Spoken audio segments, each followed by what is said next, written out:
Sir, please, would you kindly listen?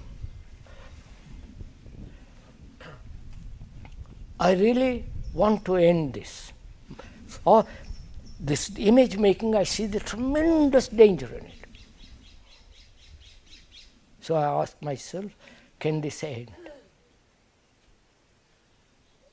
But the danger is more important than anything else. You know, like a precipice. When you see the danger of it, you move away from it. When you see a rattler, you move away from it. Just listen, un momento, just listen, sir. So one sees the danger of it, which is, why does the thought create these images? Don't please answer it immediately.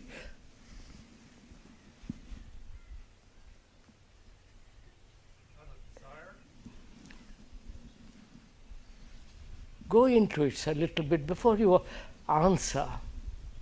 Go into it a little bit. That is, I'm asking, why thought, which is, my wife said something to me yesterday, nagged me, bullied me, was happy with me, gave me some comfort when I died, etc., etc. And that has built an image. And that image, I live according to that image. And she does too. And I say to myself, why does thought do this?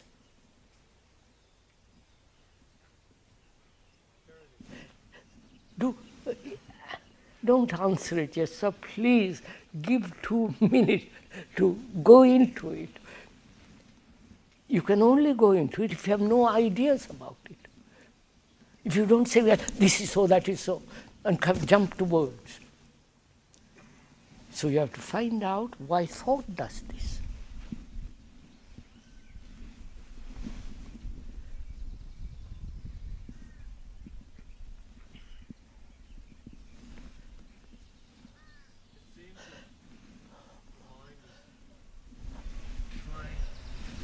The thought does it. I'll have to continue because the thought does it because in the image it finds security.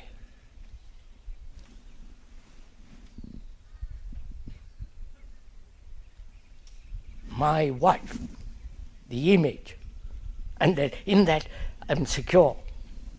Wait a minute, sir, just listen to it. My country, right? Security.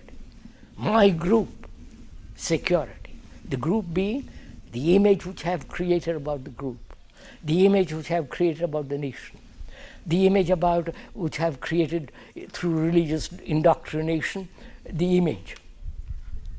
The Christ, the Hindu gods and all the mess of that business.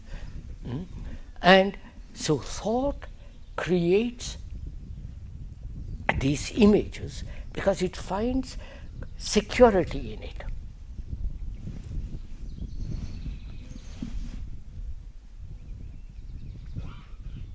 Right? Whether that security is in neuroticism, neurotic beliefs, neurotic or some beautiful, fanciful image, it is still the same. So thought finds security, it wants security. Why?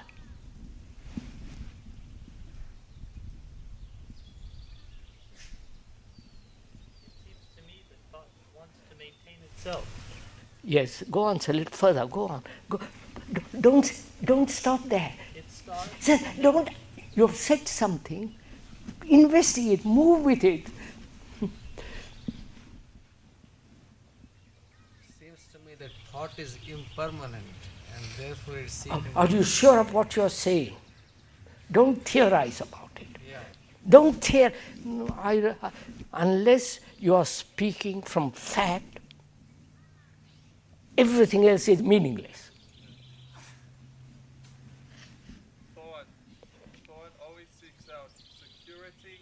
safety, and certainty. Which is In what? To be certain, secure. All that means it demands complete, inviolable security.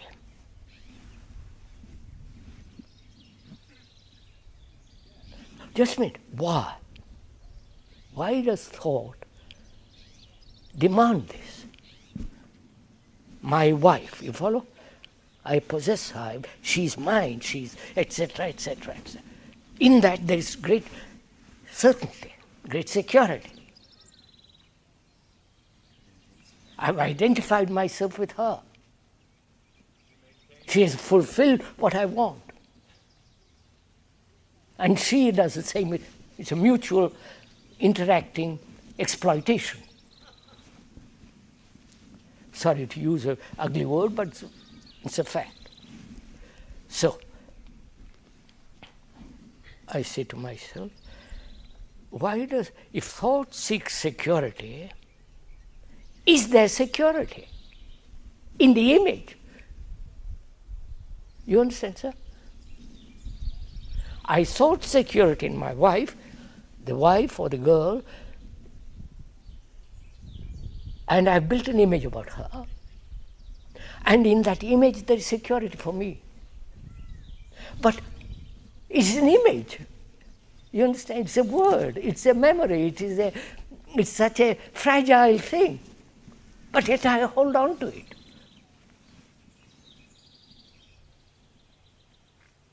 Sir, right? My thoughts are aware of the passage of time, and I'm afraid it's going to end. So I seek permanency in the images I create. You seek permanency in anything. Right? So I'm asking, why does thought seek it? No, you go look into it, sir. I seek, please just listen, sir. I seek security in the traditional symbol, in the cross. I seek security in that. That cross, the whole structure, the nature, and all that lies behind it, rituals, dogma, all that, I find security in that. Why? And I know logically, if I'm aware at all, logically, it's a product of thought. Right? And yet thought clings to it. Why?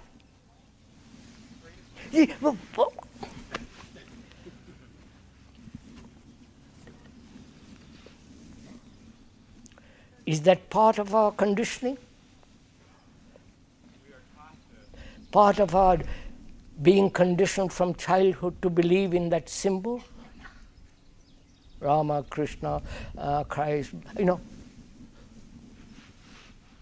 Why? If thought finds security in it, and thought looks into it and says, my God, there is no security, just an idea. Right? Which thought has put together. So, when thought clings to an image, it is the very essence of neuroticism.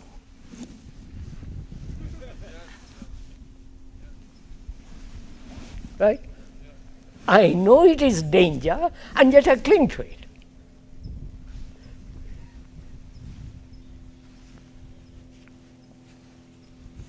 Do you see the absurdity of this?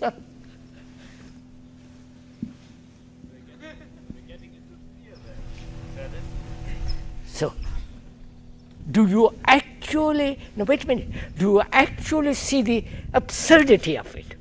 Yes, I do. Then it's the end.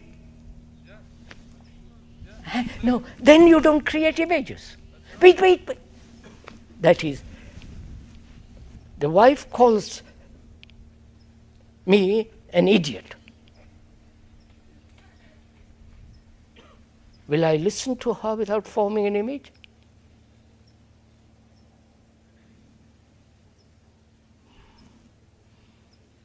Or the old tradition, habit, conditioning responses. Yes, image making.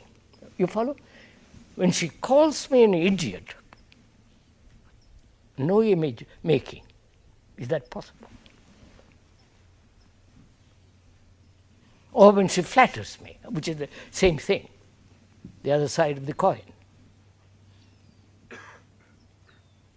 Now, how, if you will listen, I'll show it. Huh? Shall we go into it? Yes. That is, the wife calls me an idiot because I said, did something which she didn't like, all the rest of it, calls me an idiot. The condition for thought is conditioned, so the immediate response is an image, right? I'm not an idiot, there is an image. Now, can I listen to her? Please find out. I'm going to tell you something. Can I listen to her without a response? You understand? Not indifference.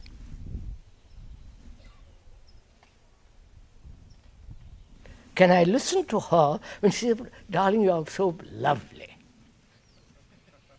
Which is another image. Right? Can I listen to her when she calls me an idiot, when she says you are marvelous?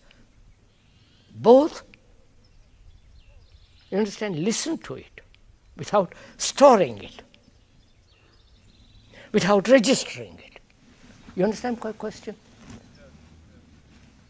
You understand, sir? This is very important. Do get this little bit, which is, do you want to go into all this?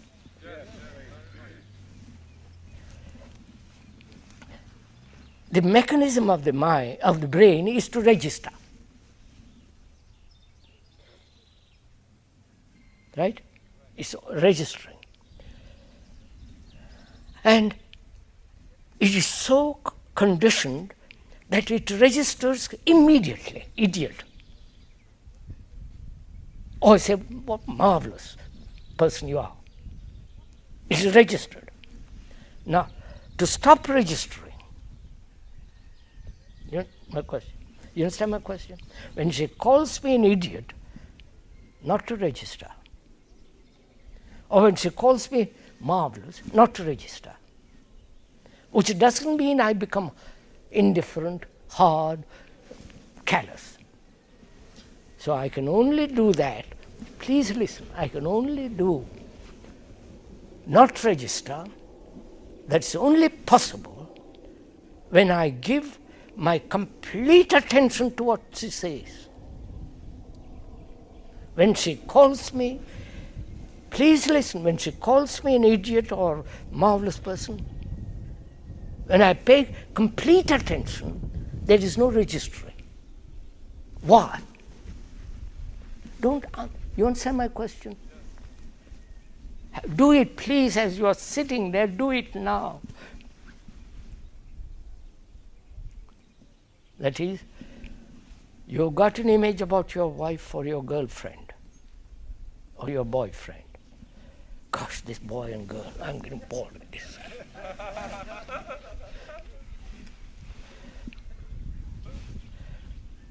We go on till we die with this question, boy, girl, boy, follow, woman, man. Oh, so silly.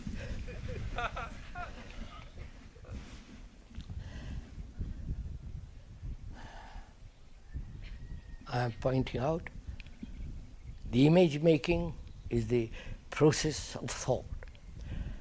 Thought has made this image. Therefore, there is conflict in that. I see the tremendous danger in conflict, whether between India and Pakistan or whether Russia. You follow? Tremendous danger because they kill each other. So I ask, can that image making stop? It can. Why does my thought bring about these images? It finds security in these images, right? Security, safety. And yet thought knows how absurd it is. Therefore, when thought clings to something which is irrational, it is neurotic.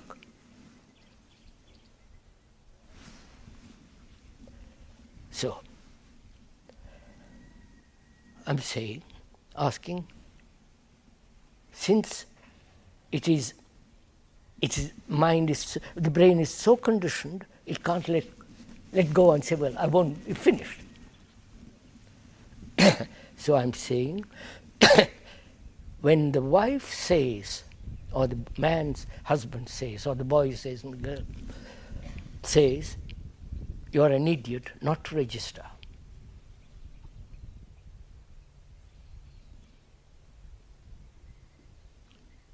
Just see. Don't say if it is possible. It's not possible. Find out. Because if you say it is possible, then you're already gone off. Or if you say it's not possible, you have blocked yourself. So, is that possible? Can that be done? We're going to investigate.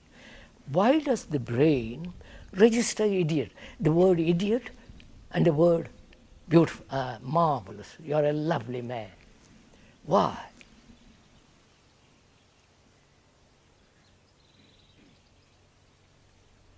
One is an insult, one is a flattery.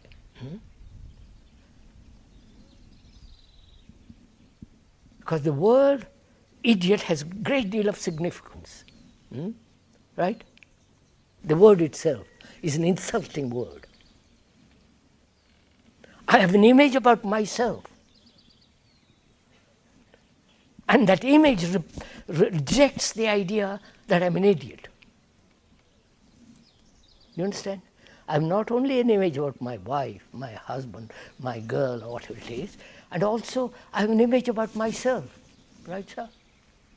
So when you call me an idiot, the image gets hurt.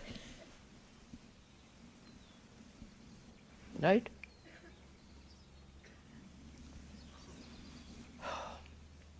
So is it possible to end all image making about myself as well as the other? To end totally all image. Don't say no or yes.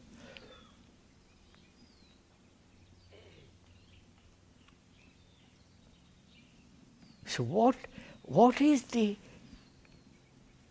momentum, the energy from which the image making takes place? You understand what I'm talking? No, I'm not making myself clear. I will.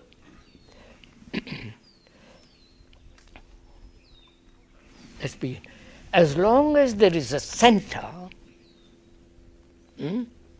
as the me, with my image, right? That's the center.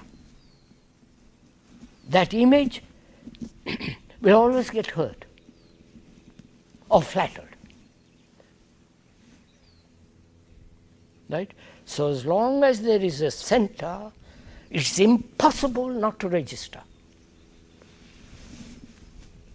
You get it? Haven't you got an image about yourself? Huh? If you're really honest and look at yourself, haven't you got an image about yourself? That you are this, that you are rather ugly, that you are rather not so clever, and I wish you were more beautiful, not so bright, not so intelligent, not so... You got an image about yourself. So, that image, which is the center of your being, right? As long as that image is there, it must register.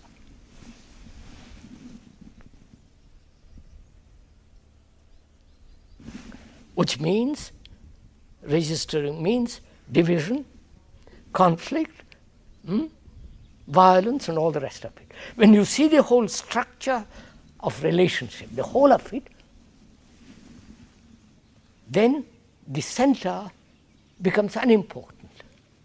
You follow all this? Center has no value. Therefore, there is no registration at all. The speaker is telling for him a fact, not just an idea. Because I've lived through this. He said, K, this person has lived through this. I've been insulted, hurt, brutalized, kicked about. Called him, oh, marvelous, you're the great teacher. Everything. There is no registration because there is no center. You understand, sir? Therefore, no conflict. You got this? So, we began with asking, what is thought and what is experiencing? Right? In the moment of experiencing anything, doesn't matter, sex, looking at that lovely branch, or the evening sunset, and the delight of an early morning, when there is an experiencing, actually that is the second. In that there is no thought. Then thought comes along and says, how marvelous that was. It holds it. The moment it says, how marvelous, it's captured it. And therefore wants repeated. Right, sir? So, to look at that sunset or the morning light on a leaf, the experience of it, and ending it, not carry it over. All that demands tremendous attention. And attention is not possible when there is a center which says, I must attend, I must get effort. Right, sir? Right?